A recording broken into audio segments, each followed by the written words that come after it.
Well, it's that time of the year, and we are celebrating this edition for Thanksgiving, so stay tuned.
I'm Barbara Wesley, your host, and first on our list is the Grants Pantry in conjunction with the Knights of Columbus, the Chamber of Commerce, and the Mining Museum. The next on our list is Economic Development, Eileen Yarbrough with Solo Works and all the new things that are happening there. Also, Chris Madrid Jr., who is with the Knights of Columbus, is here to tell us the things that are happening for the next month or so. And then Tom Jackson Jr., our award-winning event that was held in Ruidoso, he came away with first place in many events. So stay tuned. Riverside Auto Diesel is the place to go for everything mechanical. Bicycles, motorcycles, RVs, cars, and semis too. Car a little sluggish? Riverside Auto Diesel can fix you up with routine oil changes and a tune-up. Then your car or truck will have superb engine performance. Tires for every truck or car are available at Riverside Auto Diesel. You'll experience the difference with the right tire for your vehicle. Transmissions need routine service. Don't get caught in the middle of nowhere with a transmission failure. A cool car is a pleasure to drive when the weather is not. An air conditioner leak can be repaired and you're off to an enjoyable summer. When your car breaks down or you have an unfortunate accident, Riverside Auto Diesel has road service and towing 24 hours a day, 7 days a week. Friendly, knowledgeable, ASE certified mechanics. Riverside Auto Diesel is New Mexico state approved. For all of your mechanical and automotive needs, see Keith Ford at Riverside Auto Diesel, located at 1433 East Old Historic Route 66. Call 287-3543 or 290-7459. Welcome to this segment of Cibola Treasures. We have a real, genuine, honest-to-God good treasure here in our studio today, and that's Eileen Yarbrough. Most of you know Eileen. She grew up here, and she's back doing a phenomenal job for economic development. And that is a huge, huge job. Yes, it is. Thank you, Barbara. It is. It's a huge undertaking. I work for the City of Grants, the Village of Milan, and Cibola County and all its communities.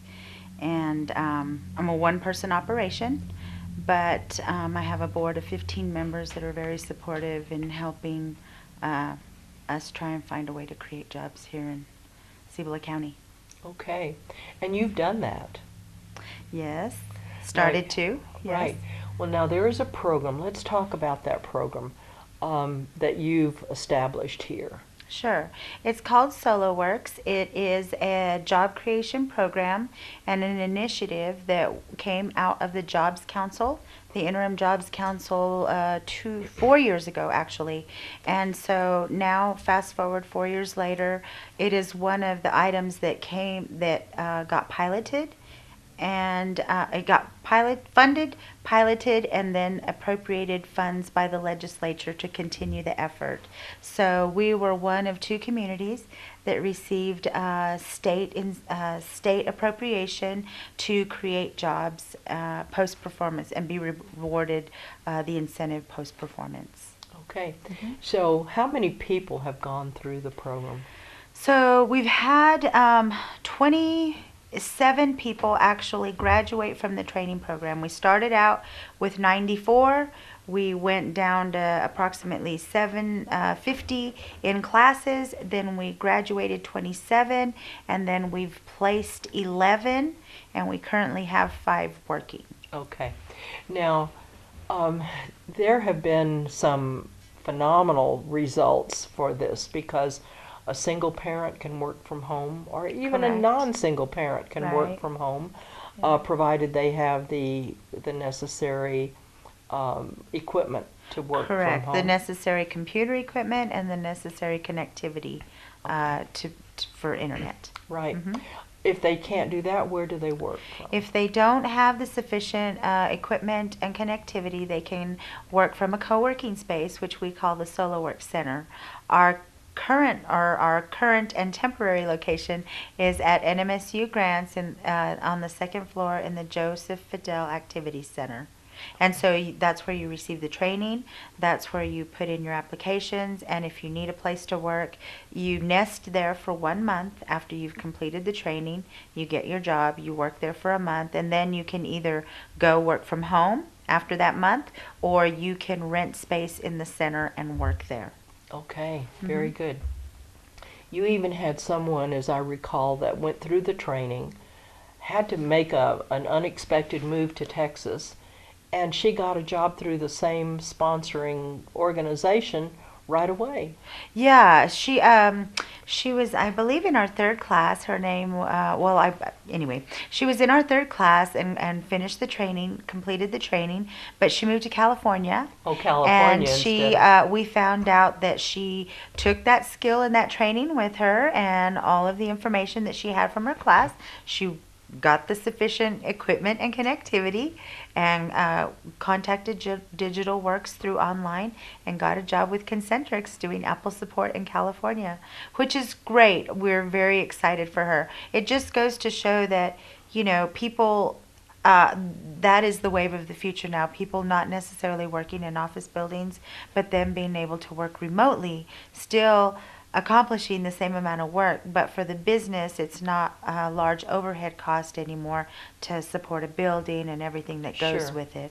And so we see remote workers as the wave of the future, and we want to be able to attract all ages and all demographics of people here because of that kind of work, but specifically we want to attract people here that want to enjoy our recreation, our outdoor recreation, and those kinds of things. Sure. So you could have the best of both worlds. Right. Well, I think that when I see what it takes to put this program together, it's a challenge, a big undertaking. Yes. And I think for the students, I think that they think, well, I understand computers, I can sit at a computer. This is a thorough training on working and how to maintain that job. Correct. It is customer service relations training, basically teaching you how to work and interact through a computer, how to work and interact virtually, which is a lot different from person to person. Right. You don't, because you're typing and everything is in text, document, and format. A lot of times the inflection of voice and the all those nuances that you get with a one-on-one face-to-face don't come through in a virtual exchange.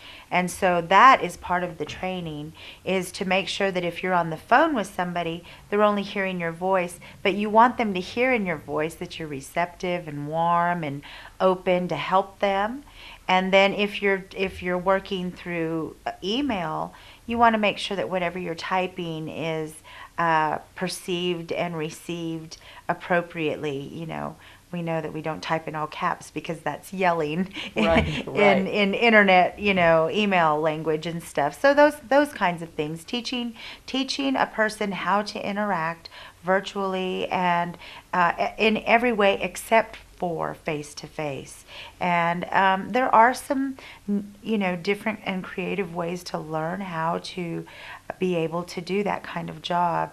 We have found that when our trainees graduate and they're placed in jobs, they are preferred moreover than anyone who has not gone through a training program like this.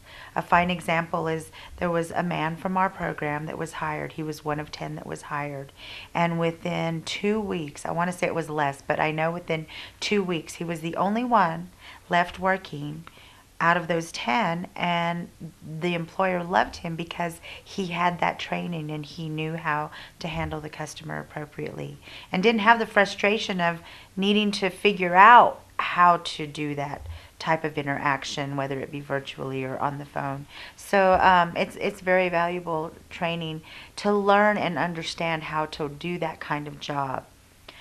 Your job may not be customer service relations, that may not be your thing, but that is your foot in the door to get to the blogging job or the graphic design or the coding or all of those different kinds of computer jobs that you'd like to do that are higher paying jobs. Right. So they start out at what, approximately at what per hour? They start out anywhere from $9.50 to $12.50 an hour. Those are level 1 jobs, depending on what the type of job that you take from the onset. And then you have the ability to move up to the $12.50 range if you start at $9.50, or if you're at $12.50 you're at the top of that range. Then there's level 2, which works from about $12.50 to $16 an hour. Level 2 employment is either advancement with your current employer, which we encourage, or you taking on another position with a different employer at a higher pay rate and level. And then there's level 3, which is the $17 to $20 an hour range. And those are jobs that are much more specific to education, graphic web design, coding. The level 2 is a dedicated agent, technical support. And then, once you go from level 3 at 17 to 20, then you go to level 4, and that's $25, 23 to 25 and up. And that is endless. So we know people that make 6 figures working from home. And the beauty about this program is it isn't just a training program. It isn't just a job placement program, but it is a career advancement and career path program that you can work your way from an entry-level job to the job that you want, that sustains your quality of life at a very comfortable means and level. Sure. What I see is that we're bringing new dollars into our community. Correct. And they're staying here. Yes, ma'am. So that means that is so important when we look at economic development. Right. The reason all jobs are important, and we all know that, and we need to make sure that we tell everyone in every kind of job that every job is important. But economic-based jobs, however, economic-based jobs are critical to grow an economy because you're bringing dollars from outside of the state into the county, and then that's new dollars that circulate in the county. And when you bring an influx of new dollars in, then you're expanding your tax base, and you're giving your entities an opportunity to provide more services, to clean parks, to pave more roads, to do all of those things that we as citizens ask for. And so government jobs are important, service jobs are important, retail jobs are important. All of those jobs are very important, but know that those jobs just circulate the money that we have in the community. It's going from a government entity to a citizen back into the community, back to, Right. Whereas economic-based jobs, these companies are out of state and they're paying people here who are living here and using that money in this community to pay rent, buy groceries, pay utilities, whatever, buy a new car. buy a new car, go to the park, buy pizza, all of those things that we do. And that's very important because they're not going away from here to earn that money. They're earning that money and investing it here. That's right.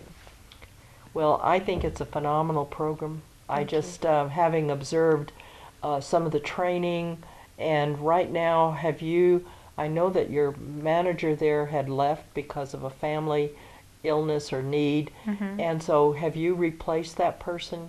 We've not. We are kind of in a holding pattern right now with the holidays coming up and a position that needs to be filled. We are doing intake. We have our first class planned for January 8th, and we are recruiting right now and doing testing and assessments and interviews to load that class. We have future classes set as well, and job ads, you should be seeing those in the papers and out and about next week. And Okay. so we will be putting that position out to public response, public Okay. application, Great. and we encourage anyone who's interested to apply. Good deal. Yeah. Well, I think that having started this program and see where it's led this far, I just encourage those in our community to come and apply.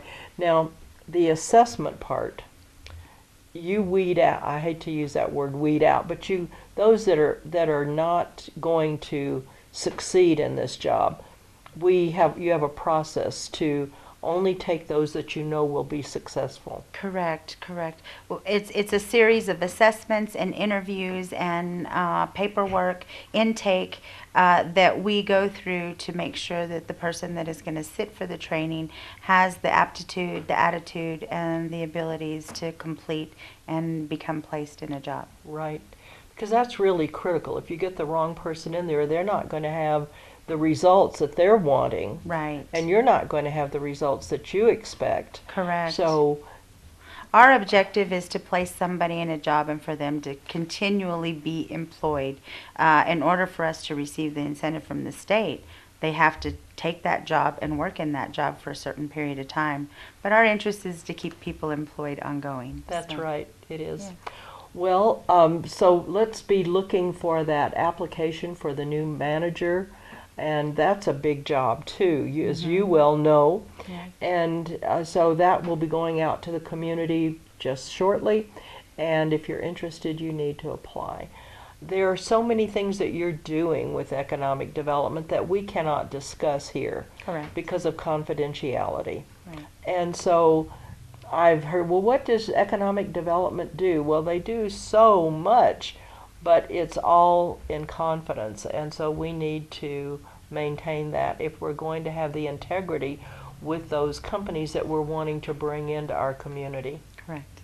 So congratulations on the SolarWorks program.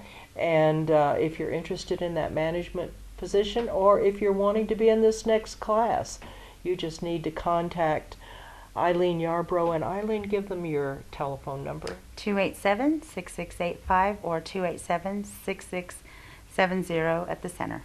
Okay, and you're located where? At the Small Business Development Center for Economic Development and on the second floor of the Joseph Fidel Activity Center for SolarWorks. Great. Thank you so much for thinking of this and bringing this opportunity to our community.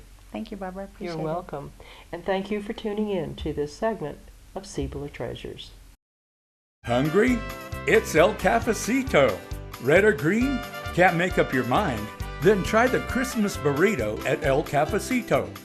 Voted one of the top 10 burritos in the state of New Mexico. Is just right. It's always the right time for your friends to gather and enjoy a fabulous breakfast.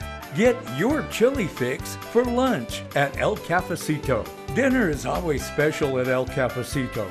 Remember to leave some room for dessert, too. You can count on El Cafecito for the best chili in Grants. Made fresh every day. Always fresh. In a hurry? Call 285-6229. The drive-up window will have your order in a jiffy. Make your business meeting, banquet, reception, and special occasion a success. El Cafecito has the perfect venue. Utilize the state-of-the-art electronics to create a professional presentation. El Cafecito is famous for the best New Mexican food in Grants and their friendly, fast service. El Cafecito, serving the Grants community for over 30 years. Located at 820 East Santa Fe Avenue. Well, thank you for joining us again here at Cibola Treasures. And we do have a treasure. You know, we named the show Cibola Treasures because Coronado was looking for the 7 cities of gold, and we have gold right here in Cibola County, and one of our treasures is Chris Madrid Jr.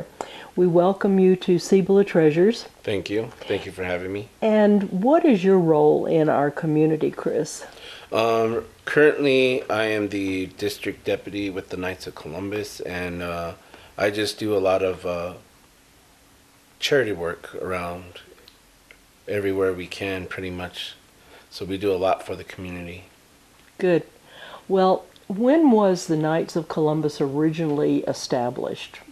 Here in Grants, it was established in 1953 here in Grants, and we've been looking at it, and we probably have put over $1 million to the community since that time. Since 1953? Since 53 here. Okay. But the Knights of Columbus has been around since 1882, so it's been... Okay, and where was it originally established? In New Haven, Connecticut. Okay. So. All right, so it's an organization that was established in the United States, not in Italy or in Europe. Okay. Right. It was brought by started by a priest who saw all the problems that the widows that was happening and the problems that they had.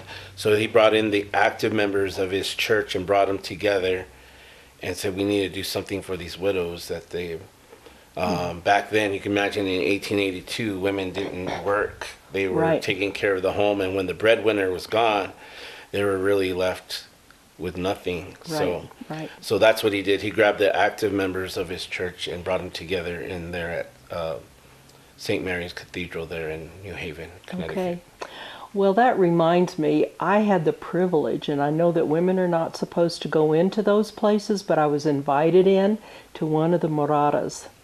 Yes. And they referred to their organization as a brotherhood.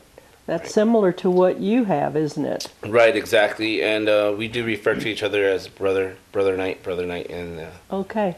And their goal, as we were talking then, they reminded me that we are here to serve, especially in hard times, when there's a death, when there's an illness, when people need food, whatever it may be. We come together as a brotherhood to serve our community. And we have those moradas all over the state of New Mexico. Right, yes. And then we also have the Knights of Columbus all over the state of New Mexico. Yes, we are now currently over 100 councils here in the state of New Mexico. Okay, very good. So they're very active. The organization is continuing to still grow from that small little church in New Haven. So. Well, you know that this is my belief, is that the church is supposed to be ministering. And you've taken that role and ministering to the community. Yeah, we're a little different. We do a lot. We try to help out who we can. We do not help out individuals, but we do help out groups of people where we can. We can't do individual works, but we do for community type programs. Okay. One of our major ones is with for those of you who ever go out to see our little yellow cans at all the businesses, and we want to thank those businesses for allowing us to put up our cans there. But that helps out our local Special Olympics. Okay. Cibola And that reminded me that I think the state cut their funding by what, 90%, some huge amount of money. Yeah, it was devastating for them, and I think that might be part of why we have seen an increase with the Tootsie Rolls, and it's really good. The Knights of Columbus is trying to step up, and even though the state stepped away, we're trying to fill that gap. So, Well, I think that's not only the role of the church, but that's the role of us as individuals. When we see a need, let's step up and fill that need. right. And you just completed something that was amazing. It was in conjunction with the Chamber of Commerce and the Mining Museum. And tell us what happened with that. Yes, we did our. It was kind of a trial to see how it was going to go, but we did our haunted house there at the Mining Museum, which is a great place to have it. For those of you who've never been, you really should go. Well, they had that years ago, 20 years ago. Yes, they did it once before. It wasn't. I'm not sure who they had done it with, but this one we did it all for charity. We were able to raise over $2,700 for Coats for Kids. And we also collected almost 700 pounds of food for our local pantry. So that was all going. And now, even today, I'm already speaking with people that are wanting to volunteer for next year to help with the haunted house. So it's really going great. That's great. Well, I know that 700 pounds, it was a lot. We were there to see you bring in that food, and the chamber representatives from the chamber were there. And that meant so much to those folks that are working at the food bank, at the pantry. The other thing I should mention is that Christmas is coming up, and as a rule, we have always done turkeys or hams and donated them, and then they would find those families that could benefit. My observation has been that many of those folks that go to the community pantry truly are in poverty, the elderly, and I see our community becoming an elderly population. Right. Well, Grants isn't young and not a young city anymore. That's right. As you could see in just the city itself, you could see wear and tear all over. But we are for us in the church. This is the poorest diocese in the nation. Right here, we're part of the Gallup diocese. We fall under the Gallup, and it is the poorest diocese in the nation. And that's one of the problems. One of the main things that I have as a district deputy, I oversee grants and I see over the Gallup Council. And that's one of our biggest things. But even with our Gallup Council there, we actually do every year between grants and Gallup, we give out about 600 coats for the Coats for Kids, and along with other programs. But that's one of the things that we do. Oh, that's wonderful. And then you also do the Shop with a Cop.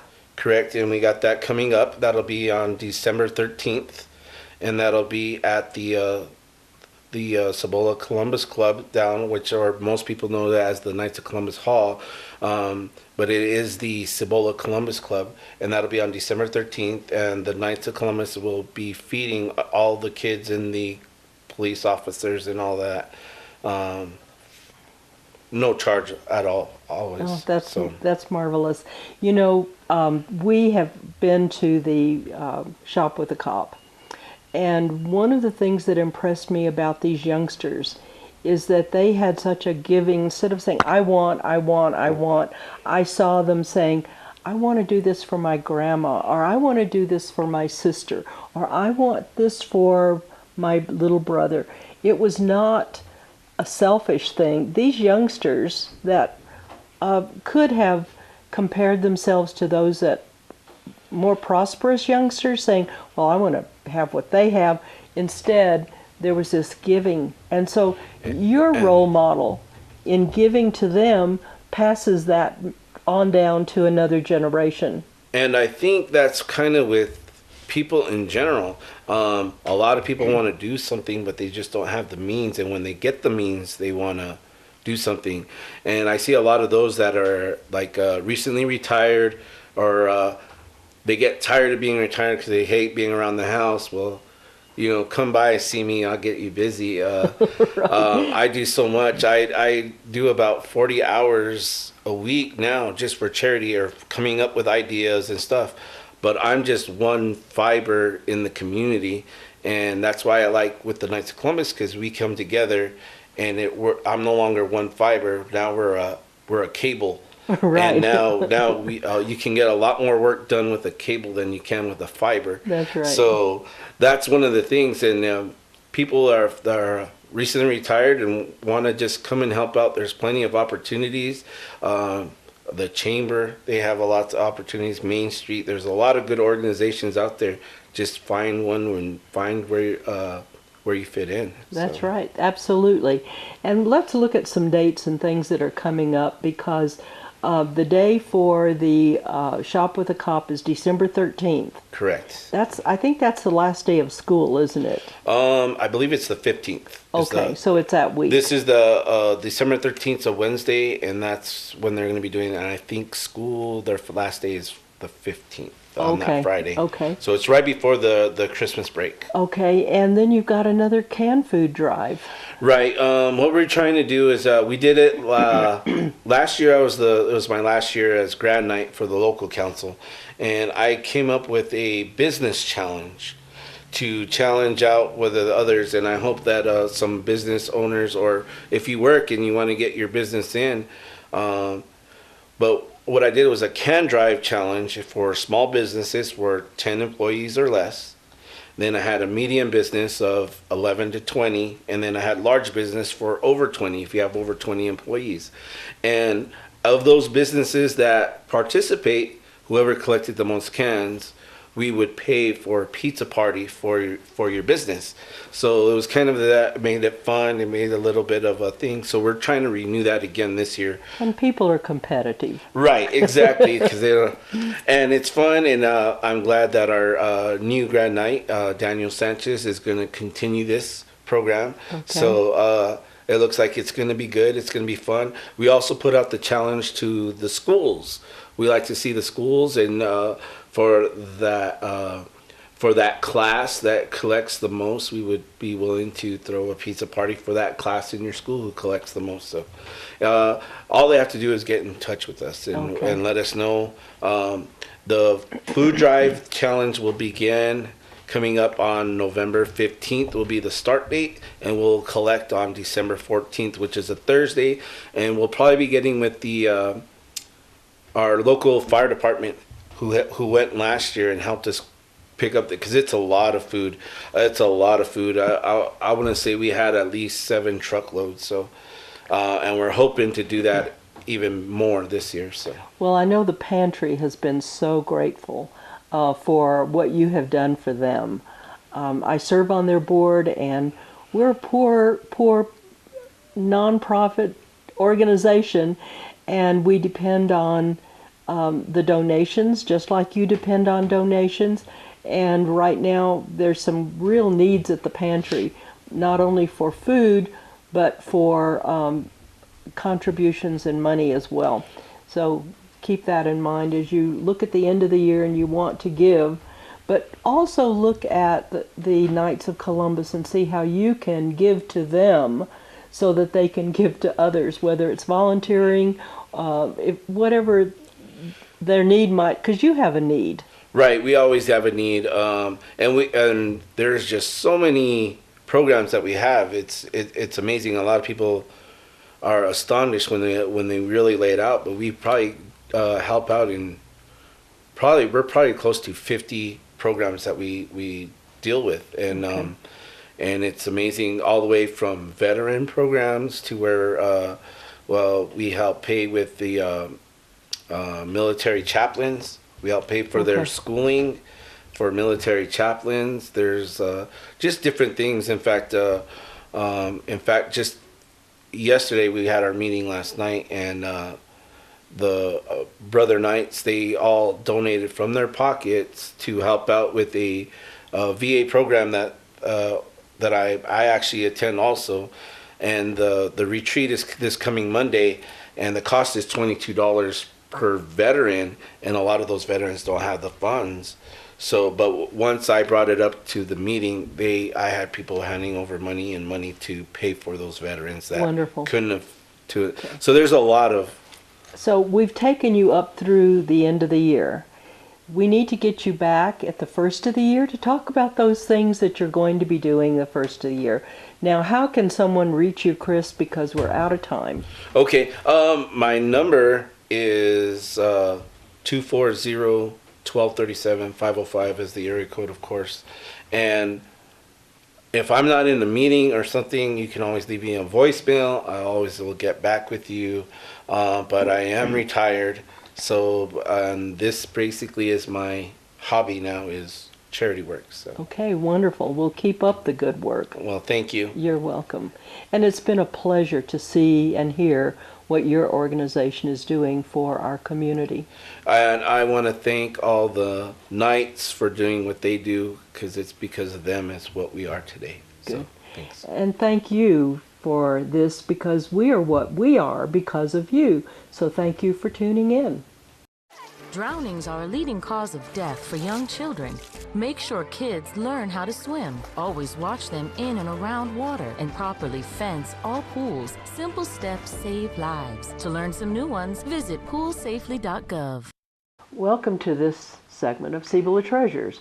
We have in our studio someone that is not new to Grants and Cibola County, but he is a treasure, and that is Tom Jackson Jr. Good morning.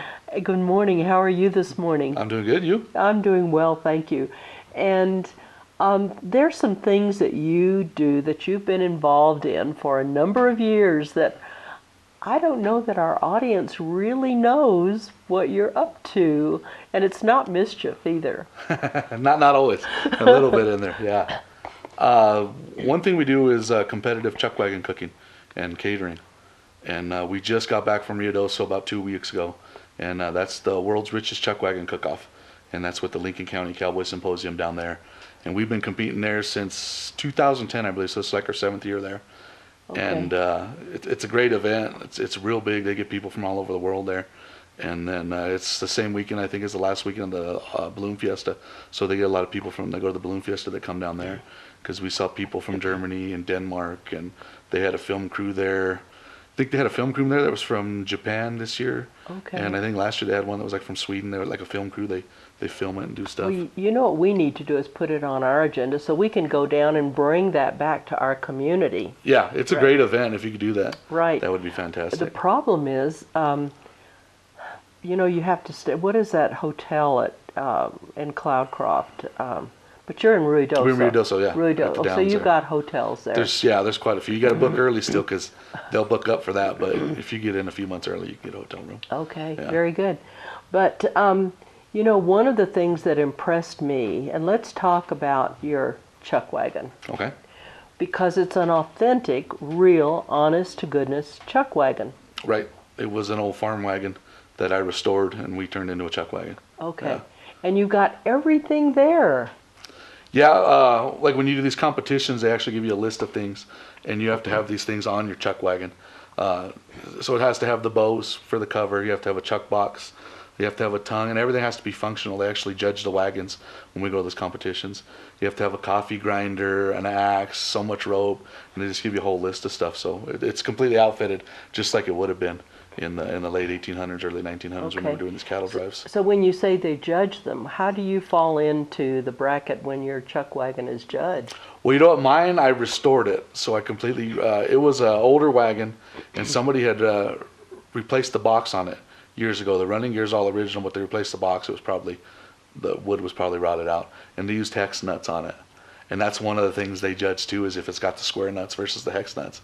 Okay. And when I originally bought this wagon, my dad wanted a dump truck, and he found one in the Sunday paper in Albuquerque. And I went to go look at it for him, and this guy had this old wagon that was rotten in the front yard. And I thought it'd be cool for a yard ornament. So I ended up buying that instead of the dump truck. And we just happened to go to Rio Doso that next year because I'd always wanted to go to that chuck wagon cook-off. I'd never been there. And we watched that, and I said, you know what, I bet I could restore that wagon and get it up to shape. So the hex nuts kill me on that because I didn't replace this. I didn't know that much about it then. But I'm working on a second wagon right now Okay. That's all original, and the original box and everything. I'm not even going to repaint it because you can still see it has the sold by where it was sold in Indiana and everything. So I'm going to just clean it up, maybe clear coat it or something to protect it, and I'm getting that one ready, hopefully for next year, because they judge on the authenticity on it. So Okay. they do a two-part. They do the authenticity of the wagon, then they do the food. So you'd have two over there. I'd probably just take the one. We've talked about that, putting a second team together and doing that, but I'd probably just take that one because I'd like to win for authenticity. But when Sure. you get over there, you'll see these guys are real. I mean, everything's authentic. Some of these guys are real sticklers, the competitors that come in there. Okay. And it's hard to, I mean, I think the winner this year, it's like on a 100-point scale. He had like 98.5, and like the second place was like 98.4. That's how close the scores will get on that. Some one little thing Okay. probably set him off than Right. another wagon. Right, right. Yeah. But your thing, where you come away with awards, is for the cooking. For the cooking part, yeah. So on Saturday, they do a lunch competition. And what they do is Friday afternoon, they'll give you all the food. And they give you everything you need to cook. You have to use whatever they give you. And you have to do a 5-course meal on Friday. And the only rules are is you have to have a meat, a bread, a bean, a potato, and a dessert. You have to have those 5 dishes, but you can do anything you want with what they give you. And you can't add to it. You can add your own ingredients to it, seasonings and stuff like that. They have a list of things you can't use: no cheese, no sour cream, certain things like that. Nothing they wouldn't have had on the trail that they couldn't have taken on the trail with them. So they'll Okay. give you a list like no mushrooms. It's just a list of stuff you can't use. So as long as it's not on that list, you can add extra stuff to it.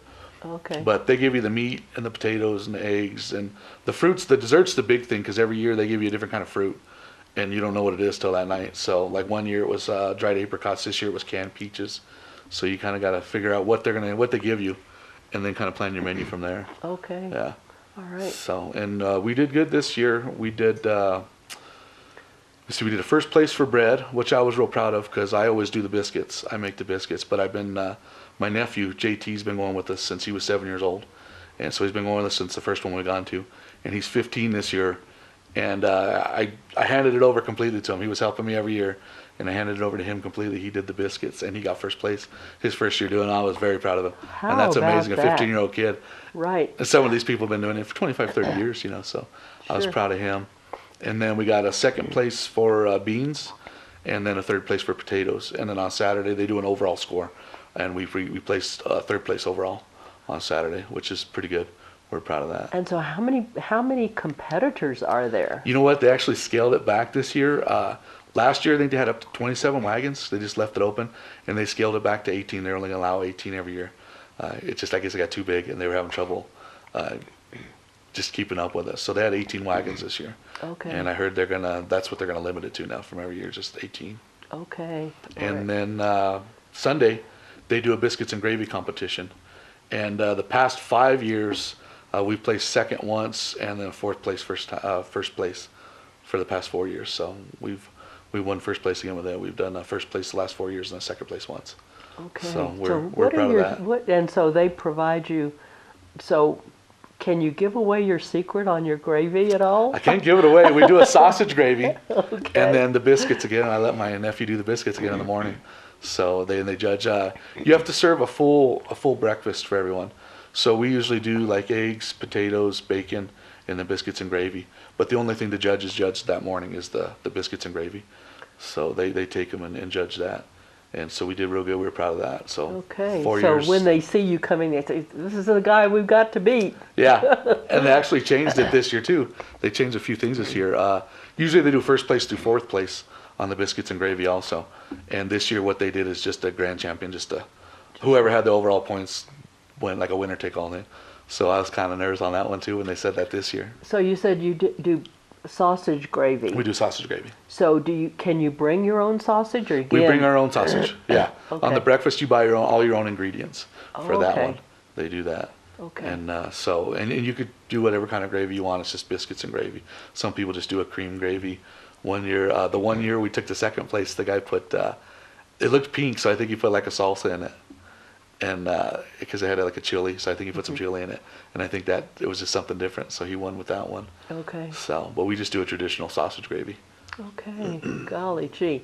So I think that I saw on Facebook how you had loaded up your wagon on a On a flatbed trailer. trailer, and you were taking off to Ruidoso. Ruidoso, yeah. And Ruidoso is a neat little town. That's a gorgeous little town. And, you know, the Grants, they're always talking about tourism and trying to get our tourism up. That's one city that has definitely cashed in on the tourism. But they've been event. doing it for over 40. For a long time. A long, long Yeah. time. We lived in Las Cruces, and we would go up when they had the races at Ruidoso Downs. The richest futurity in the country. Okay, I think it still has that. I believe it does, yes. And so,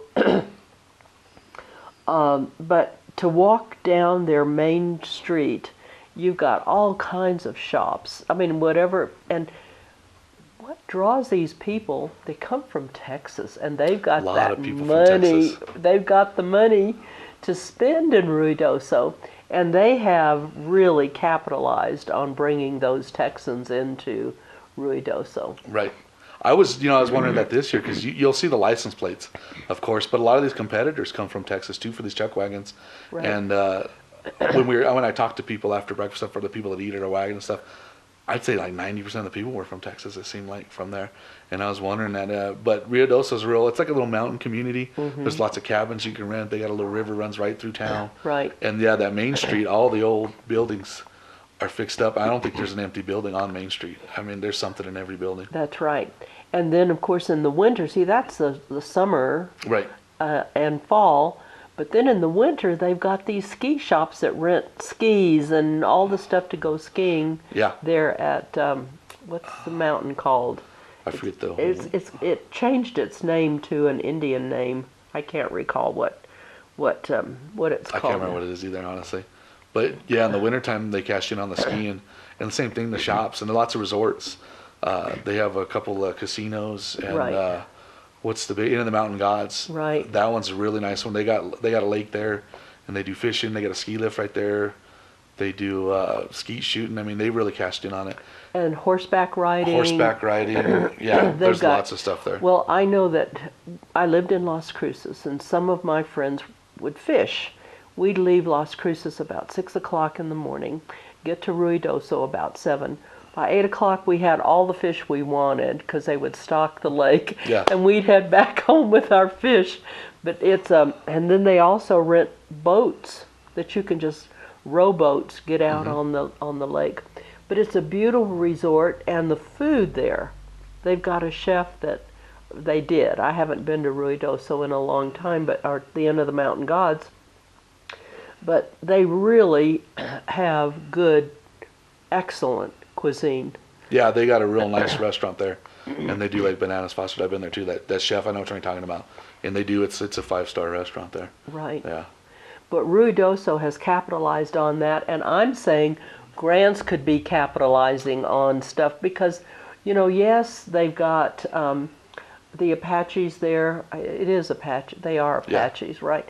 They've got the Apaches there. They've got this wonderful resort. They've got the horse races there. They've got the chuck wagon thing now going on. And then in the winter, they've got skiing. But we've got many of those things right here. A little different, yeah, but we have them here, and we have never capitalized on tourism. Now, this geocaching that Grants Main Street is doing, they are still having people come in to do that geocaching from all over the world. yeah. And that might be. I always tell people when they talk about that, you need like a catch or something unique to bring them to Grants, and then once Right. it kind of catches, you'll keep getting more.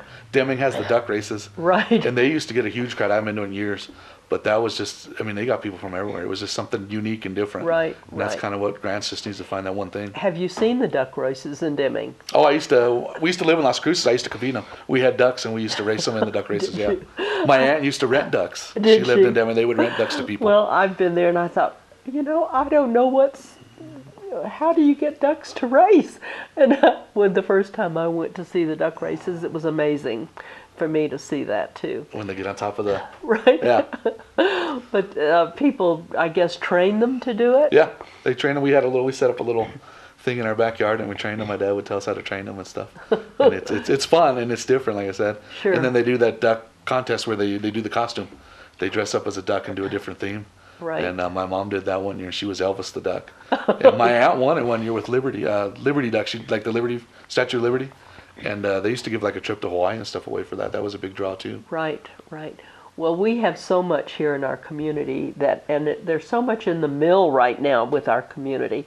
So I'm seeing a forward thrust for events similar to Right. what you have in Ruidoso, and to bring those things. And I just want our community to see what that chuck wagon looks like. I really think it's amazing. I know that one year you were doing an event out at the golf course, and I was just amazed at the work that you went into just making that chuck wagon so beautiful. Yeah, I've always I restore cars, so when I got that, I just restored that wagon. But I had a lot of fun with it. And you do research, you get on the internet and try to research what they used and what you could put on it, and it was a lot of fun. So now I got about 6 wagons now. So like I said, I'm working on another one right now for next year. Hopefully, I'll get it ready. Wonderful. But, well, congratulations you. on your achievement, for all these awards that you receive. I would love to go, and I love biscuits and gravy. come I on. would love to go and sample your biscuits and gravy, but thank you so much for bringing this knowledge to our community, and I'm hoping we'll see your chuck wagon around soon. Hopefully, we will. We'll be around. Okay, take care, and Thank you. Again, congratulations. Appreciate it. When you see Tom Jackson around town, would you just tell him how proud we are of his achievements? Because not only is he representing Grants, he's taking Grants outside of Grants to represent us. Thank you for tuning in. Again, we appreciate your viewership. Thank you for joining us today. Thank you for having me. Appreciate it. You're welcome. Warrior Pegboard will transform your workshop or garage to a clean, uncluttered space. Warrior Pegboard is the strongest pegboard in the world. Holds up to 2,500 pounds on a single panel. The hooks will not fall out. What you will need: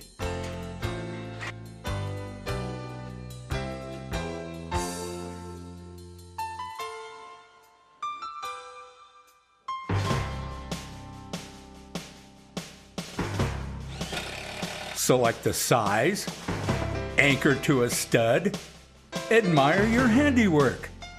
Warrior Pegboard's strong, sparkling appearance was designed by a veteran. Each piece of your Warrior Pegboard system is made in America. For sizes, prices, and shipping information, just select Warrior Pegboard at Amazon.com, Walmart.com, Jet.com, or DiscountRamps.com. For wholesale, military, and government sales, contact John Wesley. We are at the Grants Community Pantry celebrating this day when food has been contributed to the pantry. And we need to recognize some people that are instrumental in making this event possible. So the first is Tammy Legler. Tammy, would you tell our audience how the Chamber and the Mining Museum got involved in this project? Well, Chris Madrid and his father came to us at the Mining Museum and pitched the Haunted Mine Tour, and that's how it all got started. Okay, but you had to have approval too, didn't you? You have the Chamber of Commerce there, plus the Mining Museum. We had to get them involved. We did, and we got both boards involved, and they both happily agreed to partner with Knights of Columbus this year. Okay. Now, we have Chris Madrid and Chris Madrid Jr., and then we have, and these people all have titles because they're with the Knights of Columbus, and so I'm not going to say they're generals and colonels and whatever, but they have legal names, right? So what is your name? My name's Daniel Sanchez. And what is your role with the Knights of Columbus? I'm the Grand Knight for the Knights of Columbus in this council. Okay, so he comes along on his horse because he's a knight, not only just a knight, but a grand knight. And then Chris Madrid, you're here. Yes, I am the district deputy. I oversee the Gallup and Grants Council. Okay, and then someone behind me is Mr. Chris Madrid. So tell us what your role is. I'm the council director for the Knights of Columbus and also the treasurer and secretary. My, that's a big job. And then we have someone that greets everyone at the Chamber of Commerce.